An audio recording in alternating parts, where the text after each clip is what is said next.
right? Why normalization is no? This is called UNF, unnormalized format. This table is in UNF, unnormalized format, because it has multi-value attributes. So if we can remove these multi-value attributes, then we call the table is in first normalization form. So why this it is required to remove these, actually why it is required to normalize a table? Because of this insertion, denotation, and updation anomalies. Let's learn further. Right? Okay, so when so basically when you have duplicates, right? When you have duplicate values, so we with the normalization, so this can be a question, exam question, right? So what are the advantages of normalization? If you have duplicate values, it can be removed. If you have duplicate values, that can be removed. So that is one thing. And redundant data, so and unnecessary null values, empty values, anomalies. So you can stop duplicates, you can actually minimize duplicates, you can minimize redundancy values, you can remove unnecessary null values, right? And you can basically remove the anomalies, right? Redundancy, what is redundancy? Redundancy means so data that so sometimes you are storing data 2-3 times. So let's see where it happens, like, okay. So one can store something like this. One can store data, okay, student ID, first name, last name, and one can store the same data again and store their marks. Marks table. This is student table. This is TBL student, sorry, TBL student. And one can store marks. Then marks is also stored by student ID, first name, last name, and you can store like subject. Right? So let's add more column, insert one to right, and marks. So see the unnecessary duplication, right? So I'm storing marks for ICT. SIT means ICT marks, let's say 89.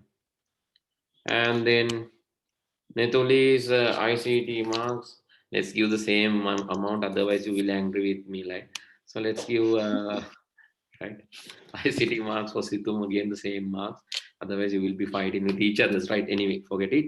And let's say you want to store now, you want to store marks of maths marks.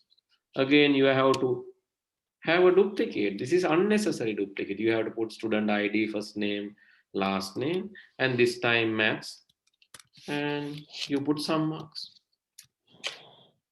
And if you want to put Netuli science mark, you have to copy this and put science, SCINCE, and you can put some marks. And if you want to store Netuli's maths mark, again, you have to store that. So likewise, so this is called unnecessary duplication. Unnecessary duplication. Why? To store, you need to store marks. That is true. But since this table is not normalized, this table is not normalized. So since this is not normalized, what will happen? It will unnecessarily duplicate values. So you could have stored subject and marks in another. So maybe marks in one table, and you could have stored these student details in one table, right? But since it has not done, this is not normalized. Because of that, it causes unnecessary duplication. So to avoid, hello, yes, to avoid this, you can use normalization. So that is what slide says, right? So it can be used to stop redundant data and anomalies. So then I said we have to learn something called functional dependency, right? This is actually shown like X arrow Y, means Y is functionally depend on X. Okay, something like this. So, okay, can you tell? So this one. So what is SITMI's registration number in this table? What is SITMI's registration number? Yes. What is SITMI's registration number in this one? This table registration number kamu kan SITMI. Come on, guys, you can see this. 1001. 1001. 1001. Okay. So if I'm going to write this 1001, what should be the name here?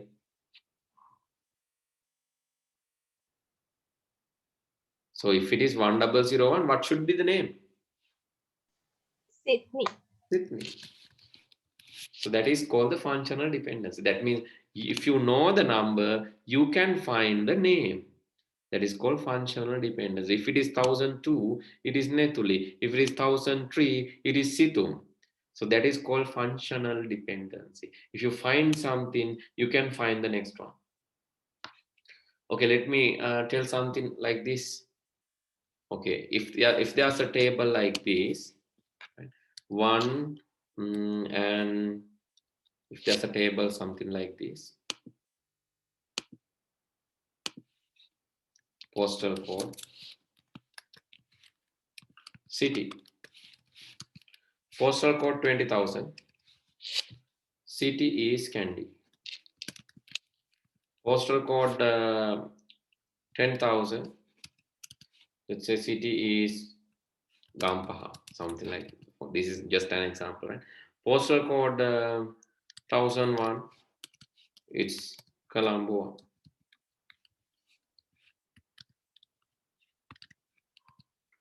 Okay, if postal code is 20,000, what is the city? The city is Kandy. So you know that. So that is called the functional dependency. By looking at one thing, you can find the next value. This is called functional dependency. Then you can say city depends on the postal code. If you see postal code 20,000, that is definitely Kandy. So likewise, that is how you identify the functional dependence keys. Right? Here postal code and city. You can see postal code. City functionally depends on postal code. City functionally depends on postal code. Name functionally depends on national identity card number. Right? Name functionally depends on national identity card number. So those are some functional dependencies. Right? You can see. So this one, reg number. So everything functionally depends on registration number. Here, this is functional dependency one. Everything fully functionally depends on registration number. So then, so this is another one. If you know the owner ID, you can find owner's last name and you can find owner's details, owner's postal code and city. And if you know the postal code, you can find the city. Okay, I think better you write this, right? Not everything. Write the heading functional dependency. Write the heading functional dependency.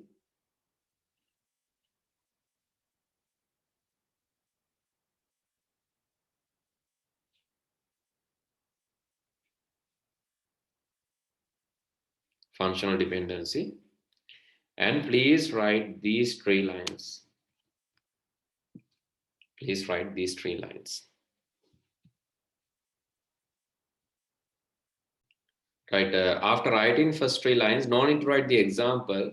Just show this one, this diagram, these are the functional. So no need to write this one also.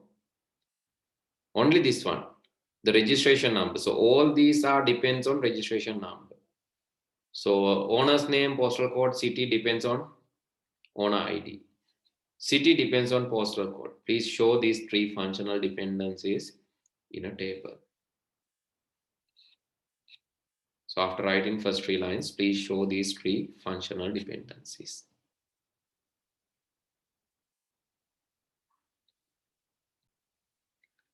Okay, I'll share these 2 slides with you. This one and this one about normalization. Next day, I think we have to discuss the remaining part. But so remember that with after this next day, so we will be finishing the lesson in the next day, that is normalization. So with that, the particular database lesson will be over. And week after next week, we will be starting very important lesson, that is networking. That is very, very important, but technical and very, very important lesson that has equal contribution to the paper similar to this database. Okay, after that, our major discussion is over because we have discussed about HTML, internet email, operating systems. We have already discussed about Python and programming, software engineering, systems, logic gates, Boolean algebra, and number systems. So those are the main topics available in your syllabus. We have already discussed that. So after that will be the last lesson for 2021 batch. So networking will be the last lesson. And after that, so don't think that after networking, I'll finish the class. I'll do small revision for you, for those who have missed and those who are facing the examination. So actually this year is not really good year for you all, this year and last year both. So if you wish to face 2021 exam, I think some of the students have given up because of this situation. But the thing is, you don't need to, still you have a chance, because after discussing this, I'll do the revision part. Then also, if someone want to cover up some areas, they can rejoin, and that is a paper discussion, truly a paper discussion.